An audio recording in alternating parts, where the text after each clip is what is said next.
Good evening. Good evening. Good evening. I see folks coming in. Folks are joining in. Good evening, everyone. Good evening.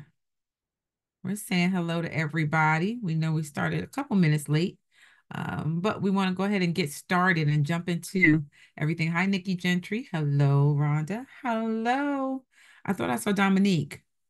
All right. We're excited to have you here. And for the purposes of tonight's recording, we're going to go ahead and share our screen so that we can have official information on the board. So we will go through our points just for anybody else who may be coming. Oh, wait, we still got folks in the waiting room. We're going to let them in. Come on in the room. Hello. We still got more coming. Hello, everyone. Welcome officially to Monday Night Live. I hope you can see it. We generally meet on the fourth Monday of every month. However, for the summer months, we're meeting on the first Monday. We're meeting on the first Monday because we're highlighting some special people and some special events. And so we wanted to make sure that you had the summer we had because we've had an exciting summer with two groups. And we want to be able to share for the purposes of those groups just some information and to continue to encourage them. And you'll meet them today and you'll hear more about them. But for the purposes of housekeeping, and for those of you who are joining us, we just ask that you mute in order to minimize distractions and to reduce the amount of microphone feedback. Listen, if you have any questions, you can feel free to unmute yourself if you wish to join the conversations here at Monday Night Live. It is all things D-free, but it's conversational. This is our community space to be able to kind of share about what you're interested in and any questions you may have about D-free. In addition to that, this session is being recorded. When you came in, you may have seen the notice. It's being recorded and will be available for rewatch through our website, dfreefoundation.org, and also on our YouTube channels. We do that because not everybody's able to come at 7 p.m. Eastern. And so we want to make sure this information is available to all who want the information, and it lives there so that you can revisit and you can share it with your networks as well. The chat is always open. The chat is open. So if you have a question during the session while we're speaking, feel free to drop that question in the chat feature. That chat feature is located at the bottom of your screen. It looks like a little bubble. And so we want to make sure that you drop your questions in there and we'll kind of address them, and we'll do our best to address them throughout the conversation. As a reminder, please check the chat often for links. Why? Because if we speak about something, we're going to drop that link in the chat so you don't have to dig around finding it. We have Josh with us. Thank you, Josh, every week, and Angie every week calling in from Ghana. And we appreciate our team that's working diligently in the background to make sure you get all the information you need. But that information is going to show up in the chat. So please make sure you do that. Also, if you'd like to share your thoughts or if you have a comment, please use the raised hand feature. The raised hand feature is also located at the bottom of your screen. If you do that, you will be added to the conversation. Also, it kind of highlights you and brings you to the top, and then I'll be able to see you and bring you in right away. And because we started just a tiny bit past time, we're going to say hello to everybody. Just please drop your name in the chat, or at least where you're from in the chat. If you are a first-time person here at Monday Night Live, let us know that as well. We are going to get started because we have exciting conversation tonight. I'm super excited because I have with us the visionary for Project Green, Pastor Dallas Lanier. We're super excited to have Pastor Lanier with us tonight, along with two other special guests, which you'll meet in a few moments, because Pastor Lanier has been a part of the D-Free family for many, many years, and he is the visionary behind quite a few classes graduating from D-Free, and we're celebrating graduates. We celebrate in advance. So at this time, I'd like to introduce Pastor Lanier. Hello, Pastor Lanier. Good evening, Reverend Sutton. So good to see you again. Thank you for having me tonight. Always good to see you as well. I love this because we get to get a peek behind the thoughts that a visionary will have for D-Free. And so my question for you is, what made you have a desire to bring D-Free, well, even to get involved with D-Free in the first place, but specifically to take it to the next level and to bring it to Grand Rapids? There's so many layers to that answer. I'll try to keep it brief. But what introduced me first to D-Free was the CNN special back in 2010 when Dr. Soares was being interviewed by Soledad O'Brien. Um, I used to be a banker. And then I came to Grand Rapids to pursue pastoral ministry. And then I was introduced to Dave Ramsey and what he was doing through Financial Peace University. And we started doing that through our church. And so personal finances became a part of my personal ministry. And I was full speed ahead with it. When I saw the commercial with Dr. Soaries on it, it was really a moment that stood out to me because I was frozen by his story. He was someone, this Black pastor who looked like me, who was doing what I was passionate about doing it in an effective manner, and here he was talking to the world about it. So I couldn't wait to see the special. I saw the special. I was even more deeply enthralled by what he was doing. And then shortly after that, because Dr. Soaries had written the book, D Free, the publisher is here in Grand Rapids. So they brought him to Grand Rapids, and I got a chance to meet him. And uh, kicked off from there. We exchanged contact information, and we just remained connected. The other thing I was doing about that time is I was involved in a fair lending advocacy group here locally, and we were fighting against payday lending. And so at the time, Dr. Soaries was doing the same thing on the national level. And so he connected me with the Center for Responsible Lending, and we started doing advocacy around there. He came to Grand Rapids. We marched in front of a payday loan store. And so it's just, like I said, so many layers. Mm-hmm. But then fast forward, when I started Project Green as an organization, we really grew out of that fair lending advocacy group. When we became an organization, we were using a number of different tools to teach people about financial well-being. Some of those tools we created ourselves, and we thought they were pretty good.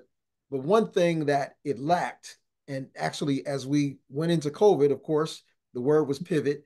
Um, we did not have an online tool where we could send people so that they could learn on their own. We had such a hard time recruiting people to come to a Zoom meeting and being consistent in their attendance.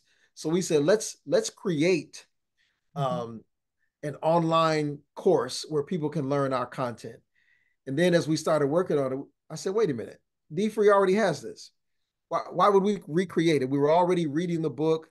And so long story short, we decided, I asked Dr. Soaries, hey, would you mind us partnering and really pushing D-Free online? And he said, we'd love to do that. And so it was this systematic synergy that really drew us deeper into the relationship.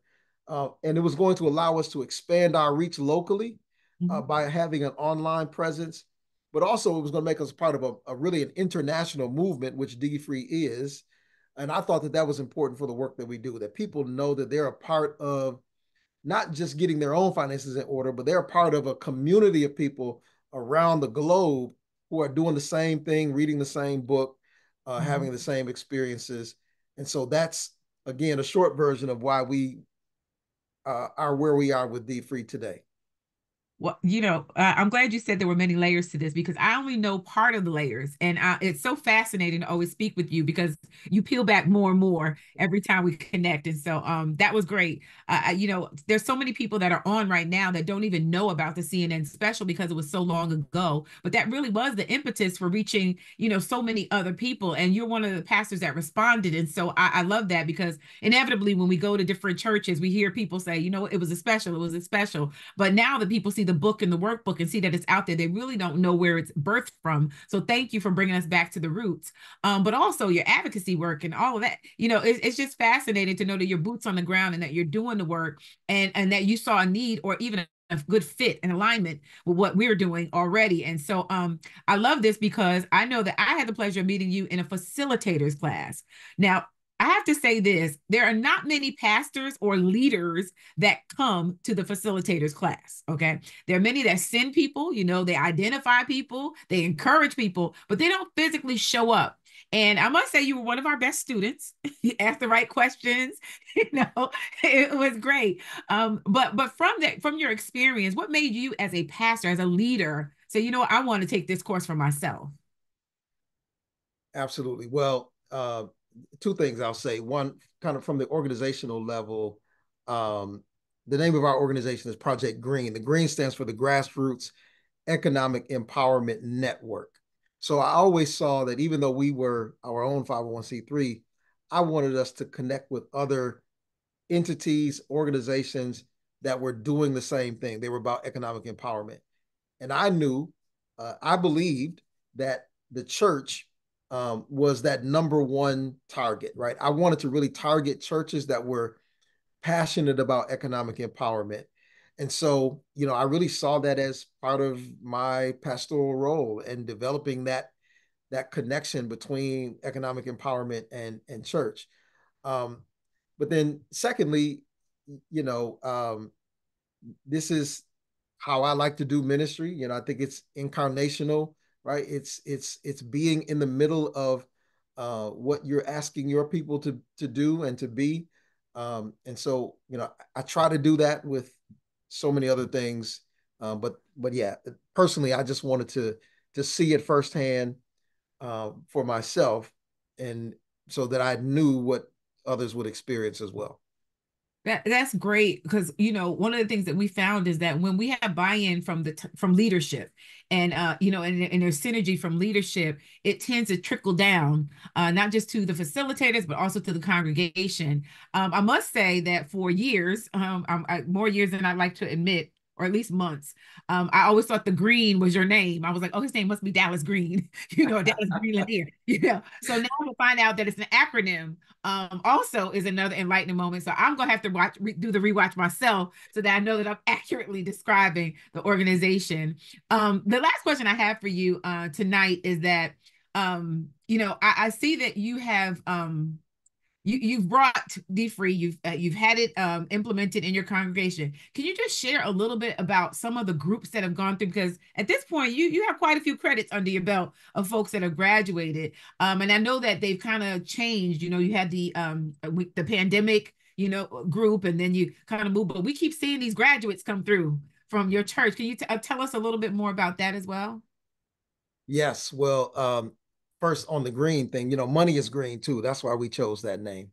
Um, but so the majority of our graduates have come really over the last year, even though we've been doing D-Free at different iterations for a number of years. But over the last year, we recruited a team of facilitators, and you'll meet one of them here in just a moment. And you know, we deputized them to really go into the street corners, but really to go into to find churches that wanted to be a part of this movement. Um, and so that's what they did. Uh, all of them, all of our facilitators are active members of their churches, and have connections with other churches. And so that's really what made the difference. It's having that team of people who were recruiting and facilitating, and then specifically recruiting churches. I keep saying that over and over again, but when we were trying to recruit individuals, Mm-hmm. we know that our family members, our friends, even our, people in our church. There's so many who have the need to learn about personal finances, but it feels like a chore to get them to do it, and it feels like a chore for them to accomplish it. But with the church, there is a concentrated community that are already committed to one another, already meeting together regularly, many times, obviously having Bible study or small groups. And so D-Free, especially because it's biblically based, it was a natural plug-in to an existing community, an existing structure, and meeting a need that the people already had.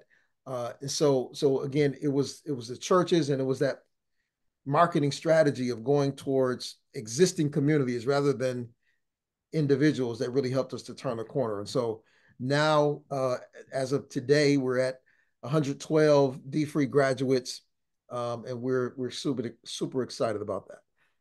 Yes, yes. And we are excited to celebrate with you those 112 graduates. And I know that we have our facilitator, one of the facilitators on the line as well. But I promised it was going to be the last question, but I really do have one more thing I'd like to ask you to do. And that is if you had anything that you could tell a pastor or a leader that is currently not involved, because I know that you're reaching out to churches and somehow it's working. What would you say to them now to get them involved with the Free Global Foundation and the movement? So I'd say two things. One is, um, look at consider the needs of your people, which I know pastors are doing all the time, in many different ways. But consider the benevolence requests. Consider the stories that are coming across that benevolence table, as it were.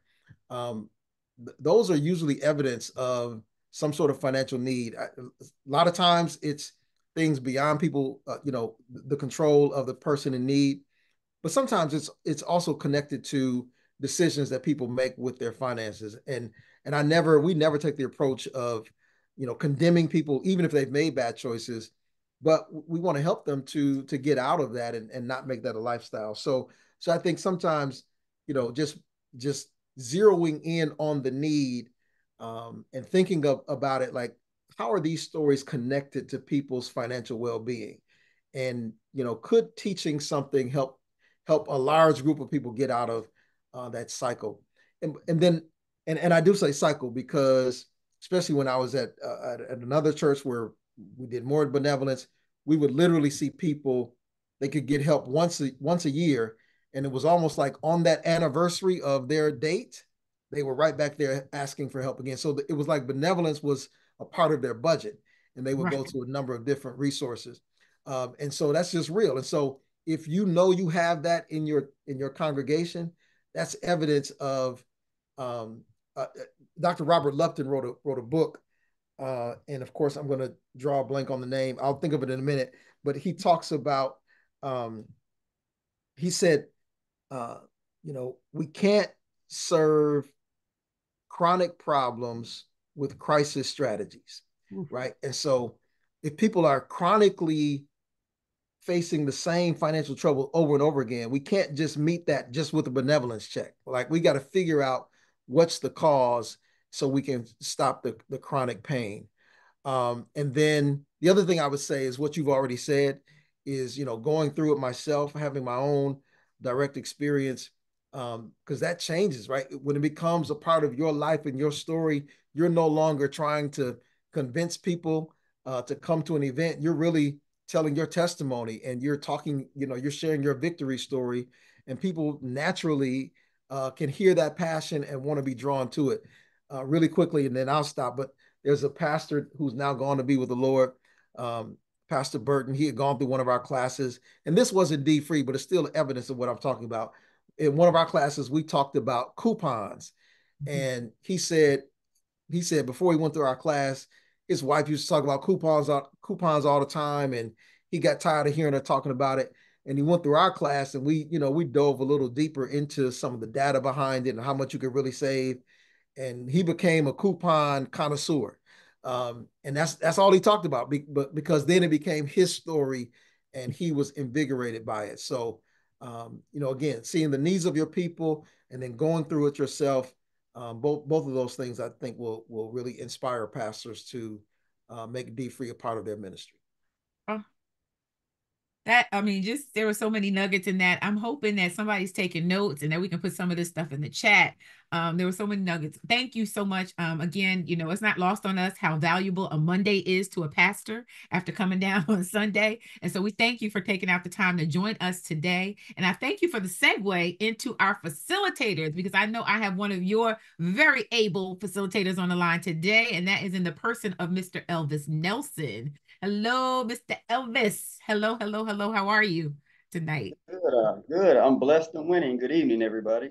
Affectionately known as Minister of Finance. It's good to have you. I have you here, and I want to kind of stay on the church because we do also have, church ministry, but we also have organizations that deal with D-Free, and our next facilitator is going to talk about that. But while I have you on the line, one of the things I wanted to ask you is what made you want to be a facilitator? It is a heavy mantle. It's not like you don't need to learn a bunch of other things, and we all have a life going on. So what made you want to be a facilitator to teach this particular topic? Well, I'll tell you, since you asked me. um, well, I've always been on a journey of finance myself, as far as uh, economics, where money come from, how it's used against us Mhm. as well. To steal money out of our pockets through inflation and things like that.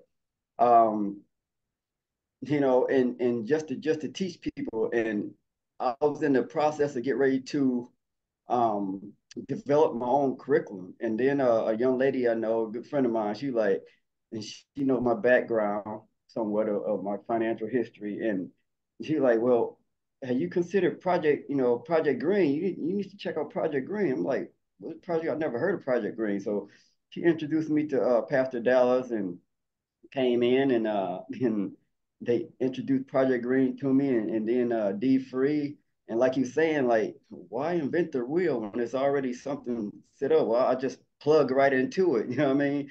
Because it's right up the same, alley that I want to go, I want to go down, for people. So like you said, it was just a good fit. So, interview, they like the interview and like I said, they're going in the same direction. And so here I am today, Project Green and, being a facilitator. Yes, and there are so many people that are better for it.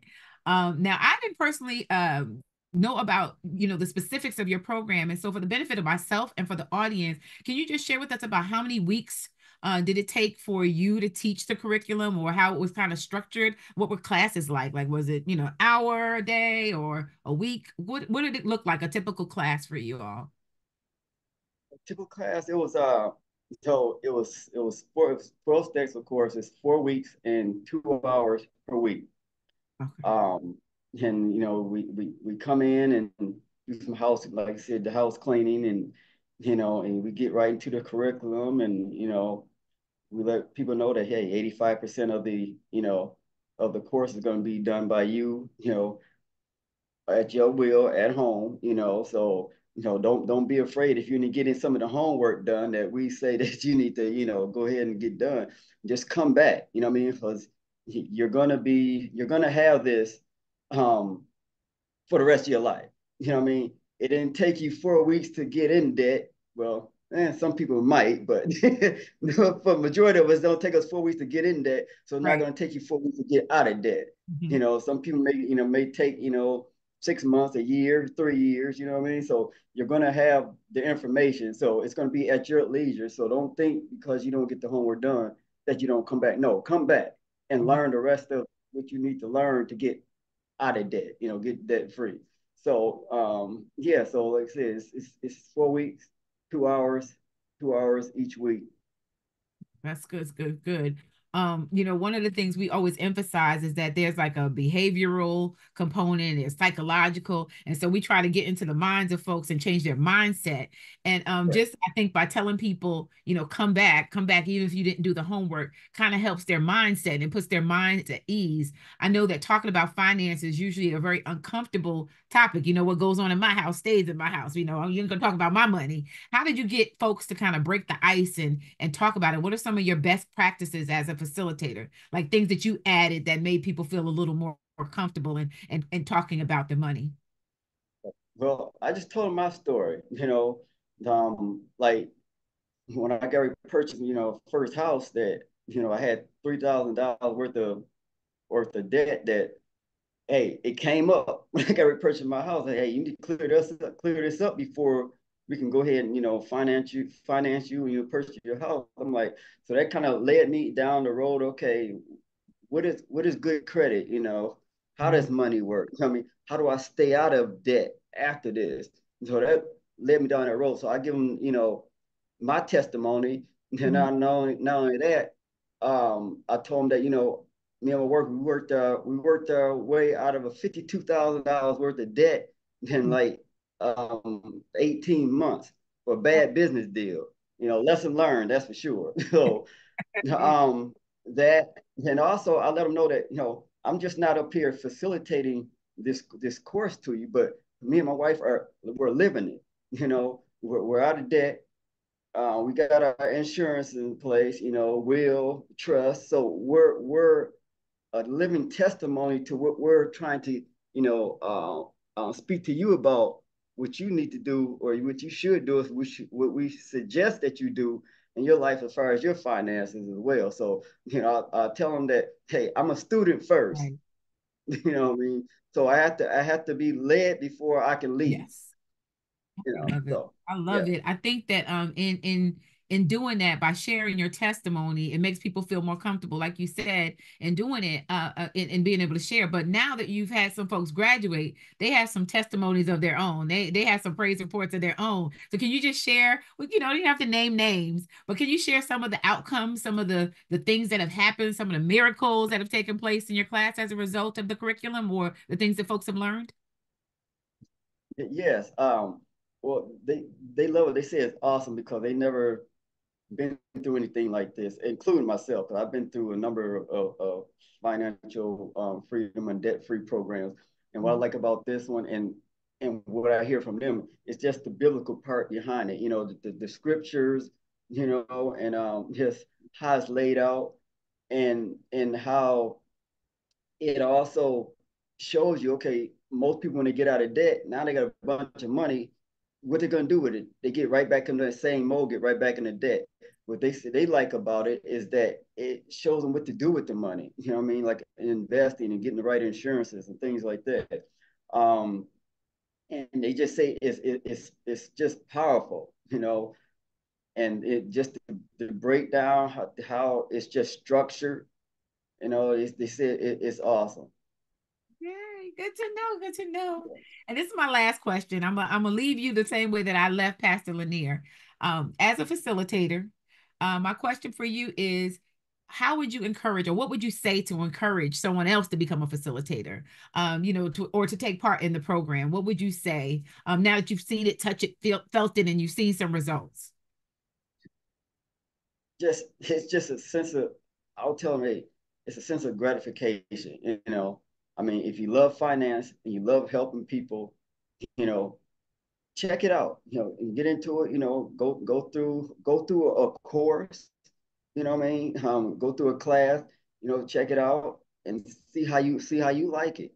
You know, and if you like it and you got the heart, you know, got the ambition, you know, I mean, and you like to speak in front of people, you know, I would do it, you know, because it's like you said, it's awesome just to help people out, you know. And in my case, if I can just say this real quick, you Sure. know, with churches, as I started reading the Bible, the Holy Spirit started showing me that, you know, why are most people in churches, they're they're in debt, you know, Right. and we're not supposed to be in debt. We're supposed to show the world how to live, not live like the world is living.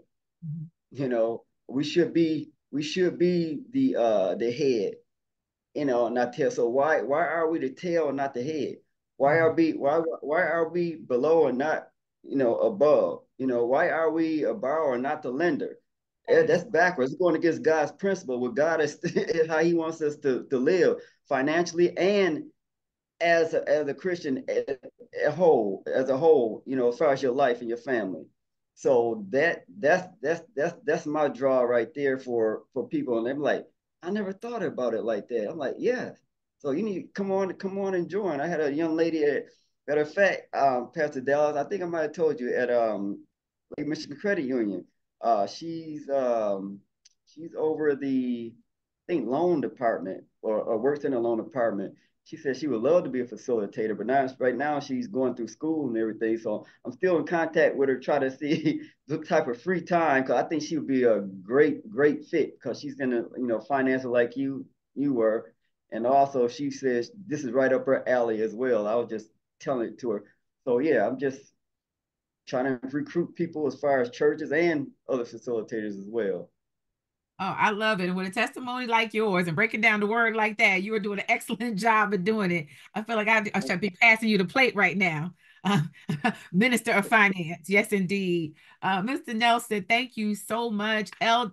Listen, Bishop, Doctor, all of it. You all of it now. You didn't drop the word and drop science on us tonight. And so thank you. Thank you for joining us. And I think that you kind of set us a great space to be able to grab on our next facilitator. And that is found in the person of, she's also a minister. People don't know she's a minister, but I'm gonna go ahead and tell her business. Minister Athena Davis Shaw, who is with us on the line, who's representing Newark Women Moving Forward. So we talked about a D-Free, the movement with a pastor. We talked about D-Free, the movement with a facilitator in a church setting. But now you've operated, Minister Athena, in a organizational setting with Newark Women Moving Forward. How did you find your way as part of that movement? I opened my email one day and I get emails from Andrea Mason. So I opened my personal email and I saw it, and anything with business and money, God gave me a knack for it. So I immediately volunteered my school to host. I text my principal. I was like, "Hey, Mrs. Sampson." And she's like, "I know that text. What harebrained scheme do you have now?" I was like, "Great. I'm glad you're on board." So when I told her what it was and that D-Free was powering it, and because we were a host site for D-Free, she was like, "Do it. I don't care what you need to do. I don't care what we need to do. I trust you. Just do it." And so I applied to be a facilitator, and I absolutely enjoyed my experience. And we are so much better for it. Like I said, I couldn't have had better guests tonight. First of all, we have to really credit Phillips Academy, which is where you're from, because they are one of our great partners with D-Free. The same way I credit Project Green, I also have to give kudos to you for your not just being a host site, but taking a step further. You hosted FinFest, yes, but you also hosted a site for Newark Women Moving Forward. And I know that I got immediately excited. First, when I saw you at the helm, but also when we started to converse about all of the things that were taking place in your class, you saw victories immediately. Now, I know personally, I had a lot to do with Newark Women Moving Forward. So I know you were there for 12 weeks, but it didn't take 12 weeks for you to see these victories. Talk about what some of those first classes were like, and who was part of your classes, because I think that's important as well. Okay, so I had an amazing facilitator and a co-facilitator. I had no idea we would reconnect. She was actually one of my partners at the school and gave us coupons, and she was always supportive in whatever we wanted to do. And so to circle back around and to be able to team up with her, when I read that she was my co-facilitator, I was like, "God, I can't with you. This is amazing." So I had an amazing co-facilitator. We are both business owners. So our perspective about money is different than the average person. So we both brought that uniqueness to the table. What made our host site so special, we had teachers there as well. We had parents there, and we had some women from the outside that joined in. So now they are honorary Falcons. They can't get rid of us. We're family. We also forged a community online. So we have a band group. I didn't want to do WhatsApp because at first, we had this, we adopted as a best practice the Vegas slogan. Whatever happens in Vegas stays in Vegas. So whatever happened at Phillips, it stayed at Phillips. So I didn't want them to feel uncomfortable sharing information. So I developed a chat on the band app. No one's information was shown, only their name. So they could feel safe, they could feel comfortable, since these are all people and only a couple of people knew each other. So I wanted the ladies to form a relationship, and I wanted them to have an alternate safe space where they could receive additional support outside of being live with us every Monday. So we had a great mix of people. And they have actually, my parents My parents were amazing. My teachers were amazing. And they started firing up the community. I have a lot of people that actually from our family community want to join the next cohort. This is so exciting. We are getting so excited, so happy to hear that. Because, part of my question to you was going to be whether or not you were interested in being a facilitator again. And it sounds like you already got the ball rolling. There's no choice. There's no choice. Nikisha and I are here for the long haul. We've dedicated our Mondays. And so not only will we facilitate the next cohort, we do have those who are interested in being facilitators. We also have a new twist for our next cohort to help our ladies who want to become facilitators actually become a facilitator. And we still meet with them. The band app is still active, and they know that twice a month on a Monday, we still check in. And if they need any additional support, they know they can hit the band chat and we'll be right there to help them. So I post all types of good information for them. They keep us in, they keep us in the loop about what's going on with their ventures, their finances and everything. It's been an amazing ride. They are not ready to give up, because what we did find out was that outside of us, all they have is us. All we have is each other. There's no one else in their families or their immediate surroundings, no friends that are financially responsible or trying to be financially responsible. And so I found that to be amazing. So anything that they have to do, they run it by me or they run it by Nikisha, and they know they have that support that they actually need. Now that brings me to another part I wanted to ask you about. Well, first of all, let me put my hands together for you and clap. This is a real good clap because you're continuing. I love that you're continuing to support. I love that even after 12 weeks of women being together, you all decided, you know what, this is important and we're going to continue to invest in one another. So I love that. But one of my favorite, well, actually, it's not one of my favorite, it's my absolute favorite level of D-Free, and that's level 4, which is give back. And I have not seen a group nail give back the way that you all have nailed give back. And so I want to kind of talk about what it is that what was birthed out of your group in the give back level, because you all have some phenomenal testimonies. I was so excited to have you on tonight to be able to share that on this platform. Okay, so you're forcing me to let the cat out the bag. Okay, so what Nikisha and I came up with for the next cohort is that all of our ladies are coming back and they're taking the program again. But this time, we're partnering them with newer ladies who are just coming into the program. And the reason I'm doing it like this is because a few of my ladies have expressed that they want to be a facilitator. So if that's the case, the best way to facilitate is to teach someone what you've learned. So we're going to buddy them up. And as these other ladies go through the program, they'll have someone immediate to contact. If they can't contact me or Nikisha, they'll have a point of contact. So all 12 of our ladies, my 12 disciples, that's what we call them affectionately, they're going to partner up with the newer ladies coming into the next cohort.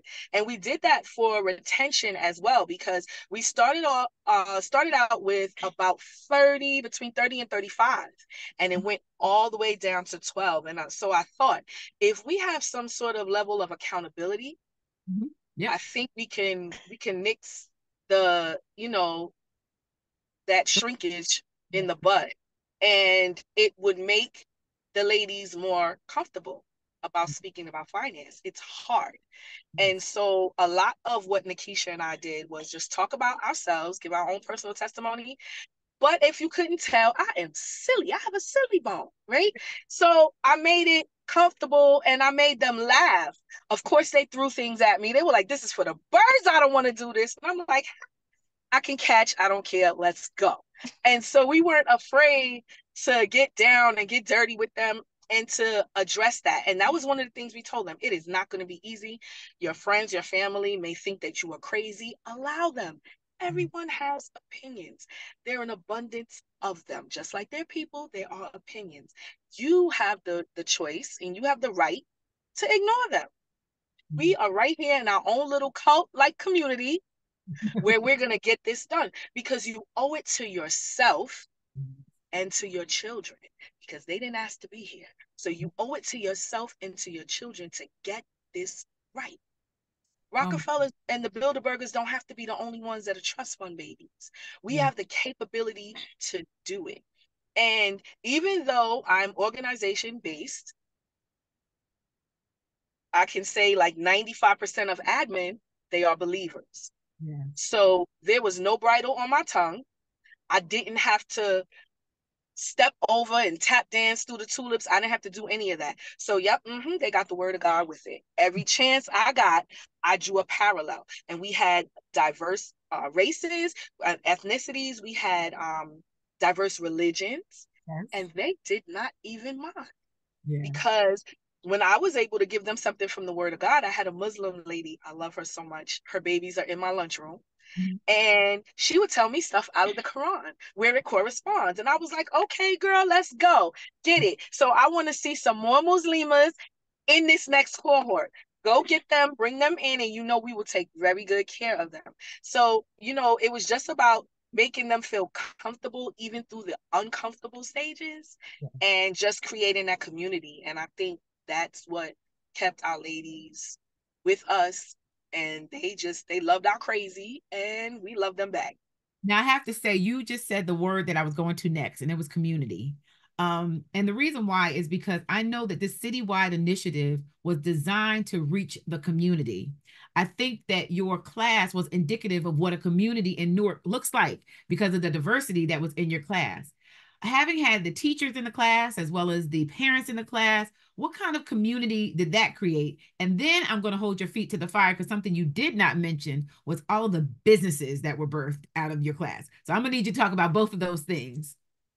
So for the parents, they got a better understanding of their teachers. And I felt like that was amazing. And it formed and forged a stronger bond. And I loved the dynamic of it.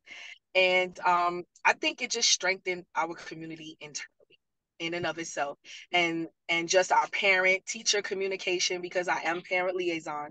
So I really, really focus on improving communication with the parents, with the teachers, with the staff, getting them resources and things like that. So this program proved very, very valuable. And it was a real valuable weapon in my arsenal. Businesses. So besides Nikisha and I, my cousin actually joined. She already had a business. One of my parents already had a business. So they were both cosmetologists.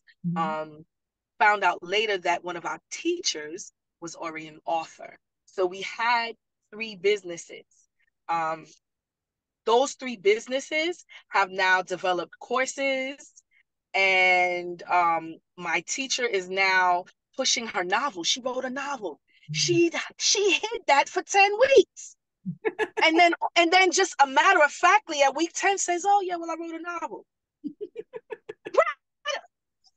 I wrote a novel, and you just now telling me, right? So I saw money. As soon as she said novel, I was like, okay, we can do this. So out of my 12, we started off with 3 that had businesses.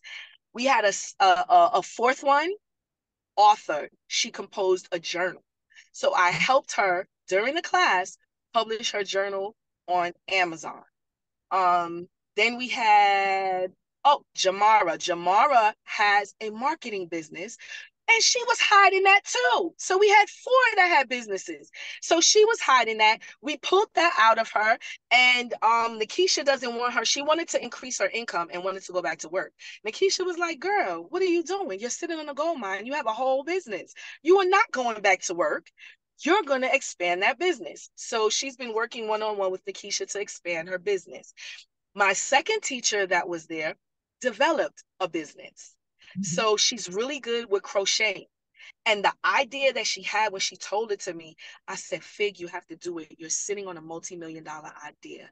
And I rode her. I pushed her. I bugged her every day. I sent her a text message. I got the other ladies in the band app and they were like, okay, Faye, what did you make today? Did you get the measurements for what you needed? Did you finish that special project? So not only did she work on a business for herself, she helped her husband with budgeting. Now he looks for every coupon, every budget in the book, and he is enjoying it. He was like, oh, look how much money we saved. So he's on board. And her 11-year-old for the summer had his own business. Yes. So that was just a spin-off of what we did. He was like mommy's, yes, coupons is the word of the day, Pastor. He was mommy's helper and he plays soccer. So he would kind of help under supervision, babysit the kids, teach them soccer moves and everything. And the parents were happy and they would pay him. So now we have a family that has there's two businesses in the family. Fig is going to get incorporated. Her brother's an attorney. He's going to help her with incorporation. And we had two more ladies. So we have well over 50% now that have businesses or starting businesses or side hustles. We had another lady who had a house full of things that were practically brand new. And she said, you know what? We're going to do a yard sale. Yes. Her yard sales were so successful that now she wants to like find things and just resell them during the yard sales. And I'm like, that's what I'm talking about. And it was something that my mom taught me when I was a little girl. And I went to Bible school and we had to do the 10 Commandments in our own words. And out of all of the commandments that I had to reword, this one stuck out with me. It was thou shalt not covet. But she told me, take what I have, make what I want, and leave my neighbor's things alone. So I was telling her, look at what you have. Just like in Kings with the prophet, the woman said, oh, I'm just going to bake me this for me and my son and we're going to die. And he was like, whoa, what do you have? Right. Oh, I only have this. What do you mean you only have this? Listen, lady, and he gave her instructions. She already had everything right there that she needed to be successful. It was just that she couldn't see it because it wasn't packaged the way that she wanted it to be packaged. So as they began telling us what they had, like, what's the commercial? What's in your wallet?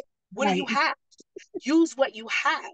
So I was able to help them shift their mindset and use what they had to make what they wanted. And so our ladies, a lot of them, they just found money in different places. We had another parent who has land down south. And it was funny because my mom has land down south and I just learned about pine trees.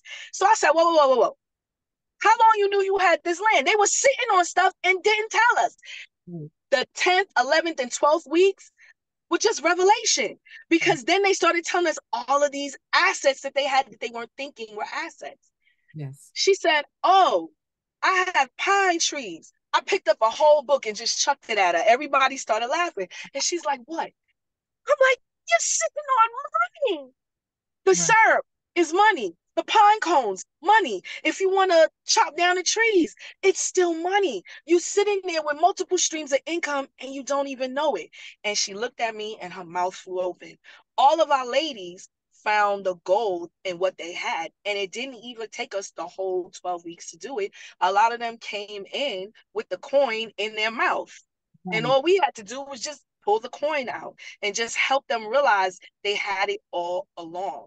And so just seeing them progress, seeing them develop, seeing the mindset change. The first thing I told them in the first class was, if you change your mind, you'll change your life. The Bible tells us that we have to be transformed by the renewing of our mind. If we can't see things the way that God sees them, we're going to be eyes wide shut, walking around. And that's why I feel like a lot of, as our minister of finance said, a lot of church people are poor because someone along the lines told them that to be poor was pious. But they forgot that in the beginning, opulence was our inheritance. The Bible says that there was gold in that land and it was good. So if we lived in opulence then, that means that it's still our assignment. It didn't change. It was just our mindset changed because Eve had to look at what she didn't have, but she had to pass everything that she did. It's a paradigm shift. So we had to get them to realize you have what you need. You just don't quite understand how to use it. And once we got them like that, it was hook, line, and sinker. Everything else was easy. Woo, I don't know about our audience tonight, but I think I have gone to church between Pastor Lanier, the Minister of Finance, Mr. Elvis Nelson, and then wrapping it up with Minister Athena Davis Shaw. I'm telling you, I want to open it because I know that you're so rich. Are there any questions from everybody? Because this has been so good and so rich. I love when God blows our mind, and just what you've shared has blown our mind. We when Dr. Soares and I visited Phillips Academy, we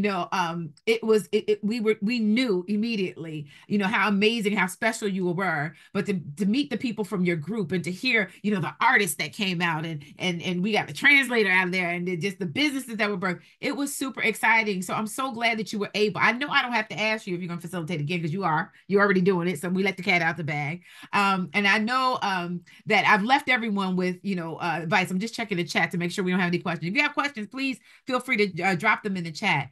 But we have FinFest coming up again this year. Oh, good. I'm so glad you asked, Miss Vicky. How do I become part of the facilitators? Yes, indeed. So we have, I'm going to get into that in 2 seconds, but we have FinFest again this year. Last year, we were at your church and, your school, and Pastor Lanier was there. But this year, we're going to be at the Jersey Shore. We're super excited about that. We have a 2-day event, November 8th and November 9th. We are so excited. I'm going to drop a graphic I'll show you toward the end. We're almost at our time to show you. But there, we're actually going to have facilitator training. We are going to have facilitator training. So if there's anybody that that may be interested in leading a D-Free group, joining Newark Women Moving Forward, or any other organization, if you'd like to bring D-Free to your church, if you'd like to bring it to your sorority or your fraternity, if you would like to bring the curriculum to your book club, we've seen sisters get together and brothers get together and just read the book and kind of march through it. If you are a couple or a couple that's getting married and you want to be able to help them create a firm foundation, come to facilitators training. Not only that, but the next day will be full of resources. And when I say resources, I'm talking about a job fair. I'm talking about and some of our future Monday Night Lives will really unpack all of the secrets and success and all the great stuff we have for you for FinFest. But I'm just giving y'all a little drop, little teaser right now. But job fair, as far as that mortgage, home buying, you name it, we have it. Wills and estates. There are going to be workshops. There's going to be so much at your fingertips. I hate that it's only that you can only pick a couple because there'll be so much more. But we are super excited about the fact that we have it all in one spot. And so this is a family affair. Bring all of your family members. If you are the person that everybody is borrowing money from, come, send them. Tell them they need to get some FinFest. All right. FinFest is short for Financial Festival. So you think all things finance is going to be one-stop shopping. And we do it. And we do it. Listen, y'all can attest. Y'all were at the Newark one last year. So you all can test and give a little drop about what FinFest is really about and how we cater to not only to the parents and to adults, but there's also a youth track. So if you're trying to set generational legacy in order and generational wealth in order and closing the wealth gap one family at a time, bring your family. We have something for your young people as well. And so we'll be at Long Branch Middle School. Now, I know on the surface, you think Long Branch Middle School, Phillips Academy, but the schools are the best place to have. We have workshop rooms, which are classrooms that have been converted, and they have state-of-the-art equipment so that we can give you a full experience. And so we are so excited about doing that. I want to make sure we had no questions, and I hope that I answered your question, Ms. Vicky. We have plenty of ways to be able to kind of pull you through facilitation. That's just one of them. There's also an online course, and I thank God for our team in the back. We want to remind you that it is free. There is no cost.